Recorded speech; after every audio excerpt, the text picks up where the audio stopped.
Kanjikuzhi lions club ഇന്റർനാഷണലും ചിറ്റിലപ്പള്ളി ഫൗണ്ടേഷനും സംയുക്തമായി നിർമ്മിച്ചു നൽകിയ വീടിന്റെ താക്കോൽ ദാനം നടന്നു. Kanjikuzhi lions club president Vincent Joseph താക്കോൽ ദാന കർമ്മം നിർവഹിച്ചു.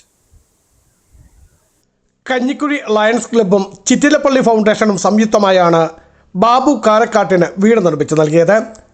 കഞ്ഞിക്കുഴി സെന്റ് മേരീസ് ചർച്ച് വികാരി ഫാദർ ജെയിംസ് ശൗര്യാങ്കുഴി വീടിന്റെ വെഞ്ചരിപ്പ് കർമ്മം നിർവഹിച്ചു. വീടിന്റെ താക്കോൽ ദാന കർമ്മം Kanjikuzhi lions club president Vincent Joseph ആറക്കാട്ടും നിർവഹിച്ചു. കഞ്ഞിക്കുഴി ലയൺസ് ക്ലബ്ബ് രൂപീകൃതമായിട്ട് 3 വർഷമായിട്ടുള്ളൂ. അപ്പോൾ അതിൻ്റെ ഭാഗമായിട്ട് ഒരു ചാരിറ്റി പ്രവർത്തനം എന്ന രീതിയിൽ നമ്മുടെ ക്ലബ്ബ് ഏറ്റെടുത്ത് നടത്തിയ ഒരു പദ്ധതിയാണ് ഈ സ്നേഹവീട് എന്നുള്ളത്. ഒരു കുടുംബത്തെ സംബന്ധിച്ചിടത്തോളം തലചായ്ക്കാൻ ഒരിടം സ്വന്തമായി ഉണ്ടാവുക എന്നുള്ളത് ജീവിതത്തിലെ ഏറ്റവും പരമപ്രധാനമായ കാര്യമാണ്. അക്കാര്യത്തിൽ നമ്മുടെ ക്ലബ്ബ് അംഗങ്ങളെല്ലാവരും വളരെ ആത്മാർത്ഥമായി സഹകരിച്ചു. District programme coordinator Jain Agasthyan മുഖ്യ പ്രഭാഷണം നടത്തി. Housing project coordinator KM Murali പദ്ധതി വിശദീകരണവും, OA Kurian, secretary Tomichan Kaniyampala, chapter president Sibi Arkkattu, Arun Kuriakose എന്നിവർ ആശംസ അർപ്പിച്ചും സംസാരിച്ചു.